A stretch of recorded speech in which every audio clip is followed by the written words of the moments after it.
Hey everyone, welcome back to Fanservice. It has been an awesome time we've been having so far. I'm here with Chris-Rachael. Hello. And we have a wonderful guest for you guys today because we're going to be talking about a geek charity. We have Glenn Banton, Operation Supply Drop. Glenn Banton, Operation Supply. I like how he said it with the MacGyver voice. You know, he's like, hey, yeah, we're going to do this. Yeah. All right, so we like to start every show with our guests with a gauntlet, the Fanboy Gauntlet of Doom. Just kind of get you used to what's going to be happening. Don't hit me with Warm it. up. If we do hit you with it, we promise you it's not going to bruise, so you can't try to turn us in. And we always make sure we're below the face. All right, Yes. cool. All right. Cover up the bruises. So, question number 1. What video game weapon, any, would you want to take into war with you? Whew. See, I'd just go with the classic. I like your just normal, standard AR-15 with the EOTech 512 sight on it with my my front foregrip. And it's weird because I don't like all the crazy ones. I like the classic weapons where you take something from Remington or something from, you know, Mossberg and you put that in the game. So you don't actually want a giant sword that's like a foot No, I wide and 7 feet long. gun Yeah. blade. Yeah, that's one of those weird conversations I get with a lot of people is say, well, this new game's coming out, super awesome. It's not real enough for me. I like that kind of reality in the lack of reality, if that's such a thing. So yeah. I just Well, want that'll alien be- xenomorph eggs to leave around for people, and then I'll film it. All right, well, that makes the next question a little interesting. I want to see what you come up with. Yeah. What video game hero would you want to take as your wingman? Aliens. Alien xenomorphs. Aliens. That one is super crazy. I'd actually take. I'd have to take the hero from Fable. I actually, Really? The only reason In is case 'cause- you get attacked by chickens? yeah, just I mean you got to In kick case you them. need to Those are marry evil. 7 different people. Those are evil. I mean they're evil chickens. It's true. The reason I say that is that was the first game that really got me into kind of the RPG side of things. Like I was never into the World of Warcraft. I never played any of your long RPGs, and then I got introduced to Fable 2, and I said, this is the coolest thing Fable 2 ever. is a lot of fun. And that got me addicted to World of Warcraft. That got me down the Skyrim It was your path. gateway drug? Yeah. Do we need to have a gosh. 12-step support group for you? Yeah, I had to do the rage quit, walk away, burn it, type of deal with that one. So, We've all been yeah. down that dark road. I think the rage quit was called Fable 3. Yeah, yeah. I that enjoyed was, Fable 3. Sorry. it was good, but it was certainly lacking in a Yeah. lot of areas. Yeah. Well, it was good. I was expecting something like, the Soldier 223 from Halo or whatever. Yeah. All right, if you could fight any video game bad guy, who would you want to fight? Diablo. The devil. Yeah, he's Yeah. just going straight for the upper kill right there. I'm Yeah. going to fight the devil. Yeah. I was like, I was expecting you to say something like Akuma or Bison, but no, you went straight for the throat. The devil. Yep. Alien xenomorphs. Hey, that was the first. That is probably again. It goes back with the history. That was the first boss that I actually battled in a game that I can remember. I mean, we all fought Bowser, and I think that's just a little too cliche. But What about the ghost from Pac-Man? That was probably the first boss you ever fought. I want to I fight actually never even think about that. Yeah, I that's think right. it's very dark in here. All right. So, if you could live in a superhero world, which superhero world would you want to live in? Ooh. I'm just gonna say the Marvel universe just Why? for fun. Yeah. My goodness, I I wonder wonder what why. made Yeah. you think Yeah. that. You must have watched the last episode and said, I'm going in there prepared. I'm taking notes. I just want to chill in Tony Stark's building. I mean, I just want Yeah. to sit up in there, hang out with Yeah, him. so and- when it explodes, you can fall out the window, or when it gets attacked for the umpteenth time. but I'll survive, so it's all good. See, I think I would end up a member of Damage Control in that universe. That'd be fun. Yeah. Or one of the Great Lakes Avengers. Squirrel Girl and I could hang. Ooh. Yeah. Last question. In this superhero world, what would be your superhero power? Ooh. I have to go with flying. That's just the one I always fall back on. I've even had this conversation with my kids about that. What we have superpower? this thing called planes. Yeah, but if I can do it whenever I want, and the plane's controlled by somebody I don't know, that's something I'm not a Well, big fan at of. least he comes up with a plan, so in case he does fall out of Stark Tower, he's not going to hit the ground. Yeah, there you go. All right, You had more well thought out than I did. Here's always turning. We have you here today because we've run across you guys a couple times. We want to start talking about some geek charities, so this is going to be our first one we're talking about. You're part of Operation Supply Drop. Yes, sir. What is Operation? Oh, you called me sir. I feel Yeah. so privileged Yeah. now. Kicks in. That military thing kicking in. What is Operation Supply Drop? So we are a military charity. I mean, technically that's our classification, and we support the troops by video games. That's kind of the crux of it. We were originally started out by sending video game care packages downrange. We've probably done over 100 in I think we're in year 4 now, but we've actually continued to grow it just generally within gaming. So it's not just about helping the troops while they're downrange or while they're on base, but what can we do once they're out and getting them into the gaming industry, the geek industries, by providing internships. We also have a program called Thank You Deployments where we take guys to E3 was the most recent one. We're doing some stuff at PAX Prime. Oh, nice. So it's just, how can we have that entire arc of providing fun while they're in and then supporting them while they're, getting out and coming back into civilian life so that we can, keep doing something fun, which is providing video games. See, I love the idea of providing video games to troops because it's something that once they've finished playing, they can share with other troops. They can leave wherever they are. It's one of those gifts that does actually keep on giving for a while. Certainly. So, do you find that they like to play a lot of first-person shooters, or do they go away from their normal daily job and Fable. play things It's all like Fable 2. So the most common games are, your Battlefield, now Titanfall, Call of Duty, as you'd imagine. I mean, I even heard stories from my buddies that were, in Iraq in the early 2000s, back when Halo was it when it came to those games. And they'd go out and do patrols. They were out getting shot at, getting injured. But all they cared about was, do they have power to come back and play Halo? They'd run Halo tournaments every single night. Because a lot of people forget that, especially whether, when you're tromping around in the dirt, there's a lot of downtime. So you might have your few hours, your 6 hours where you're out on patrol. It could even be a half a day, but then you do a lot of that hurry up and wait, as you hear. And what else is there to do? I mean, they lift weights, they fight with each other, and they play video games. So sounds fun, huh? And they Kind of like being in prison. Games. Yeah, I exactly. like being in prison. Yeah. That's real nice when we have, the military thing here. Yeah. So your big event that you guys have every year is the 8-Bit Salute. Yes, actually, so 8-Bit Salute, this past May was our 3rd annual 8-Bit Salute. And up until that time, it was truly an annual event. So we'd kick it off, typically a few months ahead of time. We'd get people ramped up, and then we'd do the big 24-hour game marathon.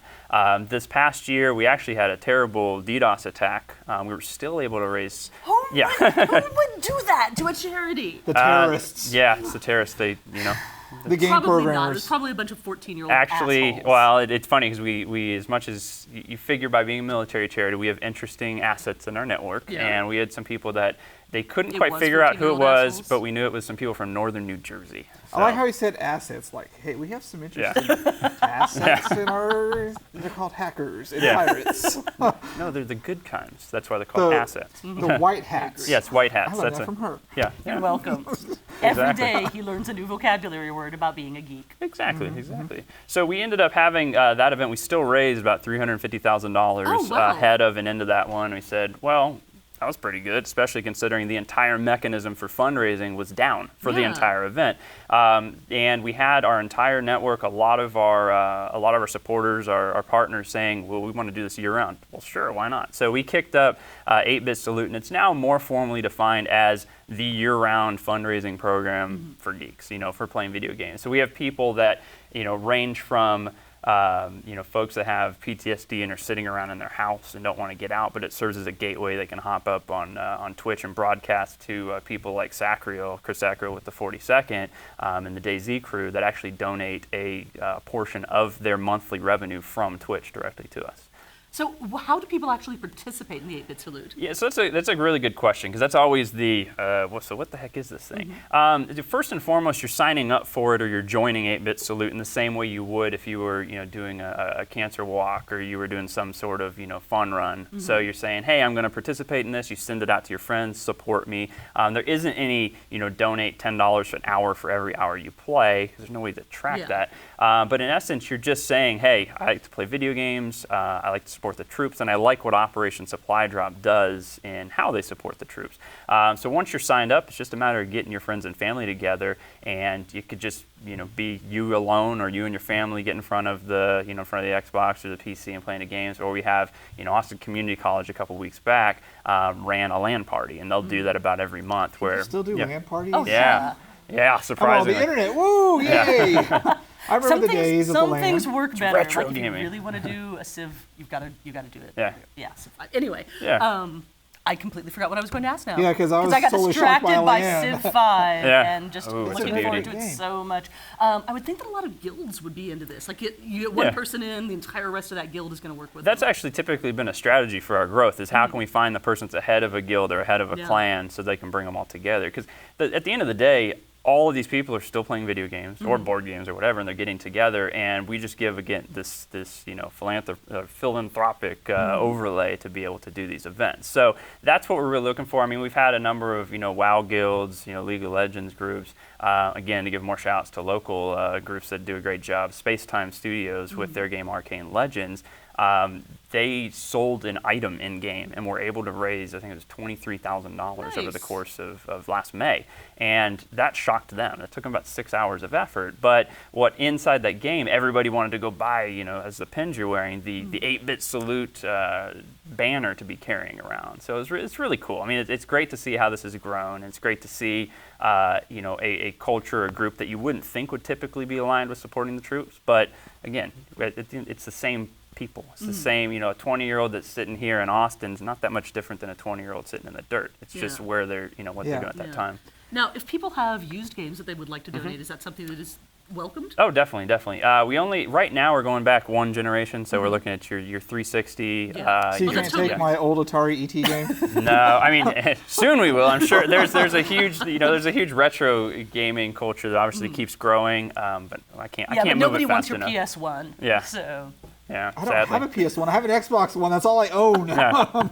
Well, you bring it up, though. One generation back, if you've played it, you don't want to take it to GameStop because who cares? You're going to get $2 anyway. That's exactly. You sound like you're saying what I'm saying. Yeah, no, that's exactly. Because the thing is we send out, I'd say, a minimum of 10 of our supply drops every single month. And when we send them overseas, almost all of those are last gen, just because there's actually more games to be able to send. So if that exists, I'll especially will be pushing really hard when it comes up to Christmas again this year. All right, did mom and dad get you an Xbox One? Again, don't take it to GameStop to get your $2. Send it to us. We can actually give you a receipt if you feel like you need to write it off, but we can put it to use somewhere. I want to know what GameStop you're going to where they give you $2. I've got like 27 cents for a game there. That's pretty much it. I apologize for giving GameStop too much credit. I want to know where this one is. It's like the golden magical GameStop somewhere that's like, oh, we've actually got dollars to give out. And this is even more reason why you should donate it to the troops. Yeah, exactly. But hey, I have to say this though, GameStop is actually a supporter of ours, and last I have to because they're actually pretty kind at corporate. They actually donated, what was it? I think it was 50 God of War PlayStation 3 bundles at the end of last year. So, see, for all the crap we give them, they do some good too. So what is usually in one of the boxes that you send over? Yeah, so right now they're boiled down to the console, which is typically provided in a games case, which I think is one of the coolest things that ever come out within gaming. If you haven't seen that, check it out, GAEMS. We put those together. We'll put a few additional controllers. We'll typically have 2 high-end headsets, and somewhere between 10 and 30 games, and then assorted swag. I mean, just other crap stuff that's from ThinkGeek's a good partner of ours. So we'll have weird Minecraft stuff, and I have the Nintendo cartridge pillows from them that we'll stuff in there, and then random things from Loot Crate. Well, we'll get T-shirts and the little figurines and put them all together. That's great though. But they get a console, a minimum of 2 player, 2 controllers, definitely. 30 games, and about how many people is this supporting at a time? Typically, one goes to a squad, so it's going to be up to 30. Don't know who. Yeah. It'll go, it's for about 30 people, roughly. It's probably a good round number. So when we send it down, we've figured out where's the right rank to, we've been doing this for a while, who's the right rank to send it to where it will be utilized by the most people. We had to kind of do a workaround. We can't send it to the military. It always goes to a single individual. It's theirs to own. It's theirs to gift on to somebody else. But that allows us to do something cool. But the biggest one, I always bring this up, is back in the middle of June, we gave 8 supply drops. So it was one big giant one to a group of guys up at Fort Hood that were shipping off to Afghanistan. So they got 8 consoles, 8 games cases, a bunch of Plantronics headsets, all this cool stuff. And they were blown away. Do you ever send them board games?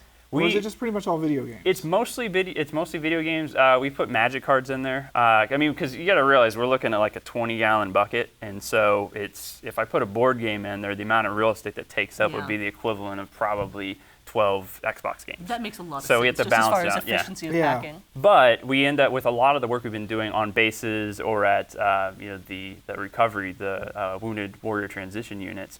We'll take board games out to them because we're able to, again, we just Hopefully hey, here. not chess, because chess is boring. So is checkers. Oh, come on. You gotta take the fun games like Risk or Have you Candyland. Yeah. heard of the new Euro games? And by new, I mean mid-90s forward. I sure have.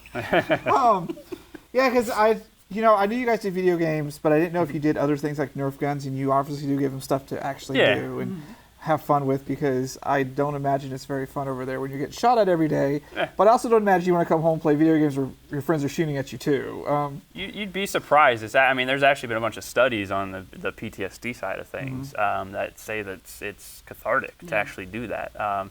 And I've even heard a lot of them say there's two classes of thought around that, and one of them is it's kind of what they're already doing anyways, but it adds a fictional element to it. And then there's this other side of it where it's guys in the military that haven't seen action, and that actually gets them closer, gives them a way to bond with the guys who have. Which again, I don't quite get that, but again, I've heard those two schools of thought. But what I think is interesting is the thought of PTSD has been around forever. It was called shell shock back in World War II. It's just different names and it's different generations.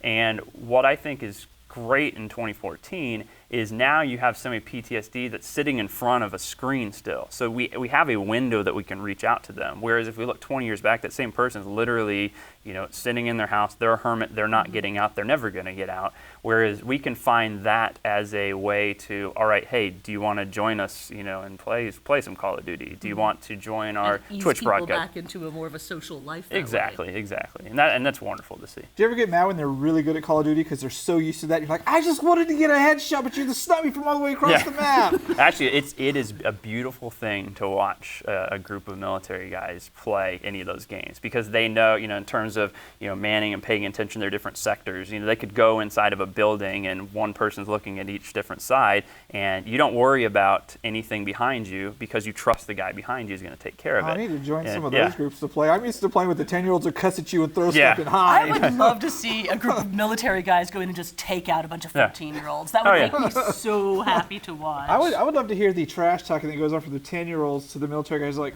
whatever, you just lost. Yep. That's one of the main things I hate about playing online games like that, is because it seems to be predominated with a bunch of small, foul-mouthed children. Oh, terrible. Yeah. They're atrocious. So- And that's honestly a lot of why I don't play a lot of the online games. I'm like, oh, Civ 5, something I can play by myself, and I don't have to listen to 14-year-olds cussing at me. So I only play with people that are on my list that I know, and like we'll have our own little party, and we just won't talk to anybody else. Yeah.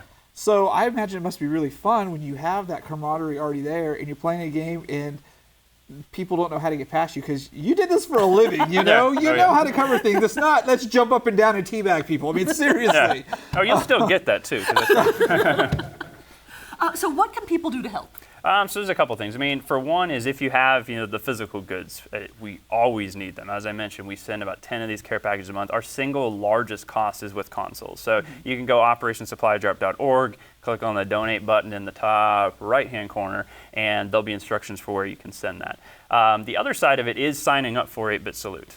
You can create your own team. You guys will have, I'm sure, the Fanboy TV team, which will be great. You can, have one that's for your clan. You can join, if you're part of the Rooster Teeth community or Machinima or whatever, you can join those different groups and get involved in what they're doing. And in essence, all you're doing, play video games. Go ask your friends to support what you're doing for the troops, for Operation Supply Drop. And literally every dollar does count, unless it's below 30 cents, but I guess that's not a dollar. Then it just gets wiped out with fees. Yeah. Without going over or under, however the Price is Right rules are. Yeah. So when you bring up the 8-Bit Salute, we're actually doing that next year. We have officially signed up as a Fanboy TV thing, and you'll see a link to it on the website. But we're going to do it big. We're going to be 24 hours of board gaming, video gaming, and LARPing. And you're already like, oh God, I'm going to be on Red Bull. We're going to have all sorts It's going of to be fun. a case of blueberry Red Bull and a boffer sword. Because we're used to torturing ourselves 6 hours live, South by Southwest. Anybody? No. So we're going to be 24 hours live, probably in the studio with different situations. We're going to rotate it out, and we're going to have you come out. We're going to have all sorts of fun. Yep. So you can find the link to it on fanboytv.com. You can start donating now. We're going to have a lot of fun surprises. I'm not even going to ruin to you, but there'll be some premieres, some other fun things, and of course, Chris-Rachael hitting people with foam swords. It's true. It happens. It is a fact of nature. So I want to thank you for coming out and talking about Thank this you. charity, which is awesome. You're probably one of the better charities I've come across that's just been very passionate. Other ones are like, yeah, we get to play video games, you know. Nah, And we're they're on a really mission. good at what they do, but you guys, when I ran into you, were like, oh, yeah, you're like really gung-ho, whereas those people like behind their tables, Yeah. here's a card, you know. Yeah. And you guys attend a lot of conventions and things along those lines, so you can meet them in person in quite a few places. Definitely. Well, so the ones coming up, we won't have a booth. We will be at PAX Prime. We'll certainly be at PAX South. I mean, we go to things like Comic-Con FanFest, I think that's what it's called now. It's by the original founders of Comic-Con, where they said it got too commercialized, so they're bringing it back together. But the one thing is that I think is a lot different from a lot of these other charities, you know, geek charities or otherwise, is we know what our mission is. You know, we passed that point of it really being a hobby, and we know that in order to support our mission and what we want to do, we have to get out there. We need to bring volunteers that are active duty as well as veterans so that you can interact with them. Because I think that's one of the biggest and the most difficult things for any charity is how do you put the beneficiary in front of the person that's helping? Because it helps me if I get to see where it's going. I mean, I look at, you know, charities that support various, support kids. I think that's terrific. I think that some of the ones that support, say, Dell Children's Hospital here in Austin, it's great. My kids have gone there, but it's a faceless person that you can't actually go see what happens. Yeah. Whereas I can say, hey, here's, you know, Private Joe Snuffy. Guess what? By the way, he got hit by a sniper, and here's, you know, and he likes to play video games, and we're trying to give him a hand to progress his life and, you know, get a job within gaming. And you go, oh,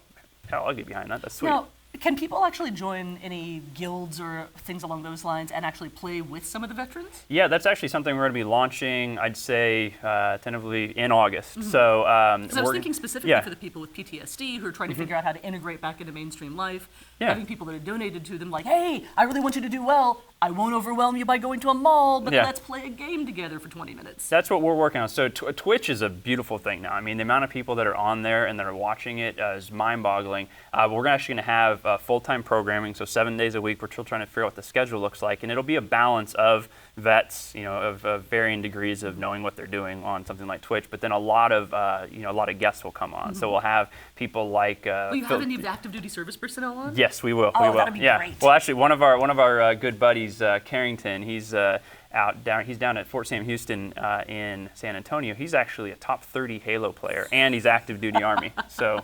See, I feel like that would be so inspirational to people as far as donating if you're actually watching a Twitch channel like that and seeing what good your money is actually doing with the charity. Yeah, that's what we're trying to do. Fantastic. So thanks for coming to the show. What's the website they can get to again? OperationSupplyDrop.org. Which you can also find at fanboytv.com, plus our page for our big 24-hour thon full of Red Bull and probably quite a few crazy explosions probably. Lights will fall down, the gates of hell open, you never know. I'll just wander off somewhere on the map and see if I can find a nice tree to hang out with. Yeah. All right. So thanks for being on the show. Hope you had a good time. I did. Thank you very much. And we look forward to the future. Appreciate it.